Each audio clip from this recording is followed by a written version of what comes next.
ด่วนต้องการ2อุปกรณ์สำคัญจะช่วยทีมกู้ภัยไปฮอด7คนที่ติดในถ้ำเหลือระยะทางอีกเพียง30 เมตรเท่านั้นก็จะผ่านอุปสรรคไปพบ7คนที่ติดในถ้ำปัจจุบันทุกภาคส่วนพวมสุมทุกกำลังเพื่อเล็งกอบกู้เอาชีวิตประชาชน7คนออกมาสู่ครอบครัวซึ่งทีมกู้ภัย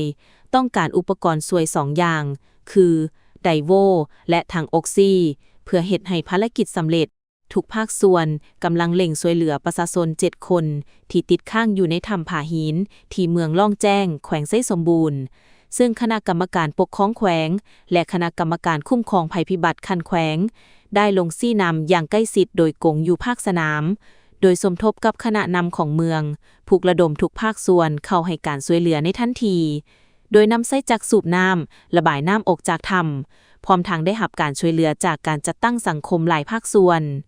มาฮอดวันที่25 พฤษภาคม 2026ทีมกู้ภัยทั้งภายในและต่างประเทศได้สืบต่อช่วยเหลือตามแผนการและดูดน้ำออกจากถ้ำแต่การช่วยเหลือยังบ่ทันมีความคืบหน้าและยังบ่พบประชาชนจำนวนดังกล่าวเนื่องจากการช่วยเหลือพบปัญหาหลายอย่างเป็นต้นเส้นทางเข้าไปหาจุดเป้าหมายที่คาดว่า7คนเข้าไปหลบภัยนั้นมีน้ำท่วมและดินทรายตันหูของถ้ำอยู่แต่สามารถเอาทรายออกจากหูได้แล้วปัจจุบันการจัดตั้งภาครัฐทุกคันพร้อมด้วยหน่วยงานกู้ภัยของลาวและไทย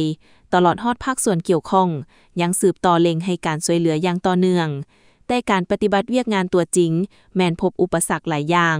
ย้อนเป็นถ้ำธรรมชาติทางเข้าละอิดละเอี่ยวมีหินน้ำนอและมีฝนตกต่อเนื่องเฮ็ดให้ระดับน้ำในถ้ำเพิ่มสูงขึ้นและต้องเฮ็ดเวียกแข่งกับเวลาคาดว่าอีกประมาณ20 เมตรจะฮอดจุดที่คาดว่า7ชีวิตหลบอยู่ซึ่งเมื่อวานนี้ทีมกู้ภัยของไทยได้โพสต์ใน Facebook ส่วนตัวว่าตอนนี้ต้องการอุปกรณ์สนับสนุนด่วนเพื่อให้การปฏิบัติงานสำเร็จผลทีมงานมีความต้องการอุปกรณ์ดังนี้ไดโวดิวิ่งปั๊มขนาด3 นิ้วพร้อมสายส่งยาว600 เมตรถังออกซิเจนซิลินเดอร์สขนาดกลางสำหรับนักดำน้ำ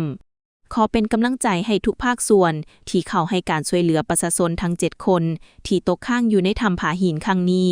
ขอให้ทุกคนปลอดภัยและภารกิจสำเร็จโดยไว